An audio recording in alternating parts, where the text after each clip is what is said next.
শুধু দর্শক, আপনারা দেশ এবং দেশের বাইরে থেকে যারা আমার এই ভিডিওটি দেখবেন তাদের প্রতি আন্তরিক শুভেচ্ছা ভালোবাসা জানিয়ে শুরু করছি ঘোড়াঘাট মাসুদের পক্ষ থেকে একটা কলা বাগানের প্রতিবেদন। তো অবশ্যই আপনারা দোয়া করবেন। এখানে আমি কেন আসলাম, কী জন্য আসলাম সেটা প্রতিবেদনে জানবেন।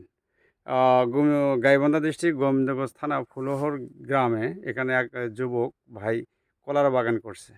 উনি কেন করলো, কী জন্য করলো, কোন নিয়মে লাগালো, আর এখানের কত টাকা খরচ হলো এবং বাগান শেষে খরচ উঠবে কি না বা কোন নিয়মে লাগালো, বিভিন্ন হিসেব কিতাব টা জানিয়ে প্রতিবেদন হিসেবে আপনাদেরকে আমি জানাবো। তো আসসালামু আলাইকুম। ওয়ালাইকুম আসসালাম। আসসালামু আলাইকুম। আপনারা সবাই ভালো আছেন না? আলহামদুলিল্লাহ। আচ্ছা, তা আমি তো ঠিকানা বলেই ফেলাম, তাই না? ঠিকানা ঠিক আছে তো? হ্যাঁ, ঠিক আছে। তা আপনি যে এখানে কলা গাছ লাগাইছেন কত শতক জায়গায়? ৩৫ শতকে। ৩৫ শতক। কতদিন আগে লাগাইছেন?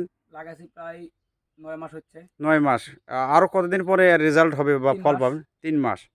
লাগানোর থেকে এর সর্বোচ্চ টাইম ১ বছর। হ্যাঁ। এর মধ্যে ফল বেচা হ্যাঁ, বিক্রি হ্যাঁ, হয়ে হ্যাঁ, যাবে। বেচা বিক্রি হবে। তা আপনি যে ৩৫ শতক জায়গা লাগালেন, এটা আপনার মাথায় কি করে আসলো যে আমি এই জমিতে কলা লাগাবো? আমি এর আগে জমিতে মেলা কিছু লাগাইছি। হ্যাঁ, মরিচ করছিলাম, পাট হুম, করছিলাম। সেই ক্ষেত্রে দেখি যে সমস্যা হয়। মানে প্রায় বিঘ্নে বেশি। হুম, সেই ক্ষেত্রে আমি কলা লাগাইছি। কলা লাগাইছেন। আচ্ছা, বলুন। হ্যাঁ, কলা লাগাইছি। হুম, কলার আগে এখন এই পর্যন্ত আমার প্রায় ৪০,০০০ টাকার মতো খরচ হয়েছে। হ্যাঁ, এই ৩৫ শতকে আচ্ছা, কলা প্রায় আমার ২০০ টার মতন ফুলছে। হ্যাঁ, শীতের ভিতরে কলা নামবে এগুলো আমার। আচ্ছা। তো এখন হলো এই কলা লাগানোর নিয়মটা কি বলেন তো ভাই? নিয়ম হচ্ছে প্রথমে জমি চাষ করতে হবে। হুম, প্রথমে জমিতে গোবর, সার সবকিছু দিয়ে জমিটা তৈরি করে নিতে হবে। আচ্ছা, তৈরি করে নেওয়ার পরে জমিটা ১ সপ্তাহ খালি রাখতে হবে। আচ্ছা, বলেন। রাখার পরে ৫ বাই ৫ হাত বাই ৫ হাত জমিতে কলা লাগাতে হবে। হ্যাঁ, তো আপনি যে ৫/৫ বললেন, কিন্তু আপনি তো নিজেই ভুল করছেন। গাছ তো হ্যাঁ, আমি হ্যাঁ, ঘন দেখতেছি। হ্যাঁ। তাহলে এটা আমি লোক সংশোধন দিয়ে লাগাইছিলাম এটা। আপনিও নতুন লোক আরকি। মানে লোক বোঝা দিয়ে লাগাইছিলাম প্রায় আমি বর্ষা ছিল দেখে হুম। মানে কামলা দিয়ে লাগাইছি ওরা হরে লেগে দিয়ে চলে গেছে ওরা। আ তাহলে আপনি সংশোধন হলেন যে, হ্যাঁ, হ্যাঁ, যেহেতু আপনি নিজে ধরা খাইছেন, হ্যাঁ, যার জন্য আপনি প্রতিবেদনে বলতেছেন এটা সংশোধন করলেন। হ্যাঁ, তাহলে শুধু শুনলেন, আপনি ১ম এ জমিটা আগে চাষ করবেন। চাষ করার পর পর্যাপ্ত জৈব সার থেকে শুরু করে যে সমস্ত সার, সেটা আপনার মাটির সাথে মিশিয়ে নিয়ে জমিটাকে রেস্ট দিবেন। পরে আমি এনাদের প্রতিবেদন নেওয়ার পরে পুরো বাগানটা আমি দেখাবো, জমির এরিয়াটা এবং গাছগুলো কোন মানের হয়েছে। তাহলে ১ সপ্তাহ রেস্ট দেওয়ার পরে কলা আপ লাগাতে হবে কলা কলা। লাগাইতে হবে ৫/৫। হ্যাঁ। আচ্ছা, এর আপনার এই যে আগাছা পরিষ্কার বা সেচ হ্যাঁ। ব্যবস্থা বা পরবর্তী টাইমে কিভাবে আপনি মানে এটাকে জমিতে শুকান রস রস থাকতে জমিতে রস দিতে হবে, আ নাহলে গাছের ক্ষতি হয়। জমি সেক্ষেত্রে কলা ছড়ি ছোট হবে, রস আচ্ছা, থাকতে জমিতে পানি দিতে হবে।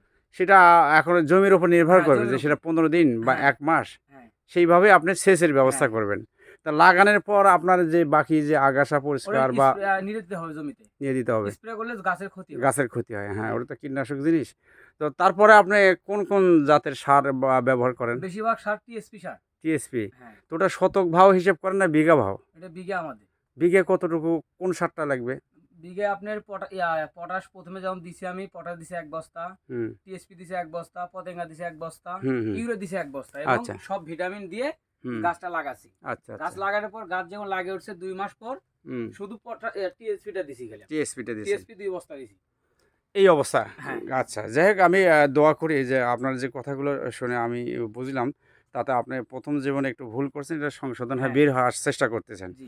তা আপনি যারা এইরকম কলার চাষের সাথে সম্পৃক্ত হতে চাচ্ছে বা নিয়ত করছে, তাদের প্রতি আপনার কি পরামর্শ আছে? ইনশাআল্লাহ কলা লাগালে ভালো হবে ফলন। ফলন ভালো হবে? হ্যাঁ, এই লাভবান হওয়া যাবে। যে নিয়মটা আপনি হ্যাঁ, বললেন, হ্যাঁ, এই নিয়মে যদি হ্যাঁ, আপনি তারা করে তাহলে তার হ্যাঁ, এটা ফল ঠিক। আসতে পারে। হ্যাঁ, তো বেচা বিক্রির নিয়মটা কি বলেন তো যুবক? বেচা বিক্রি এটা আপনার জমিতে পার্টি আসবে। আসবে। আসে ঠিক ওরা বাছে, বাছে নিবে, বাছে, বাছে দেওয়া যাবে না। হ্যাঁ, একবারে মানে টোটাল হিসেবে দিতে হবে। ১০০ চারা আছে, ২০০ কলা নিতে হবে সেক্ষেত্রে। আ যখন বাছে বিক্রি করবেন সেক্ষেত্রে আপনি পরবর্তী ছড়িগুলো দাম কম বলবে। দাম দাম কমবে। তাহলে আপনাকে ওই যে চুক্তি দিতে হবে যে হ্যাঁ, পুরো জমি ১০ টাকা কম বেশি যাই হ্যাঁ, হয় হ্যাঁ, হোক, আপনাকে এইভাবে নিতে হবে। হ্যাঁ, তো শুধু দর্শক, শুনলেন তো ওনার ভাষ্য। আমি বাগানটা ঘুরে, ঘুরে দেখাচ্ছি। এই গাছের যে মানে গ্রোথ হয়েছে বা স্বাস্থ্য হয়েছে, বা উনি যে বলল যে গাছ আমার ঘন হয়েছে, আমি নতুন মানুষ, ৫/৫ যে লাগাইতে হবে।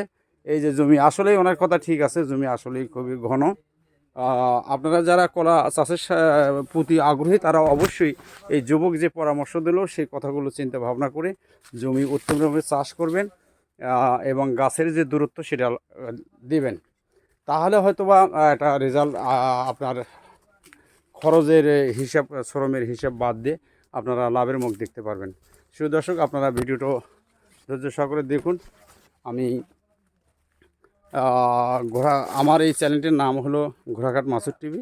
এটার মাধ্যমে যুবকদের আমি বিভিন্ন কৃষি ক্ষেত বা পোলট্রি খামার, গরুর খামার, মৎস্য, বিভিন্ন এরকম শাকসবজি যেটা যাতে যুবকদের, কৃষি ভাইদের উপকারে আসে, সেই সূত্রে এই চ্যানেলটি খোলা। আপনারা অবশ্যই ঘোড়াঘাট মাসুদ টিভির সাথে থাকবেন, চ্যানেলটি সাবস্ক্রাইব করে সামনে যাওয়ার সুযোগ করে দেবেন। আমি বাগানটা ঘুরে ঘুরে দেখাচ্ছি।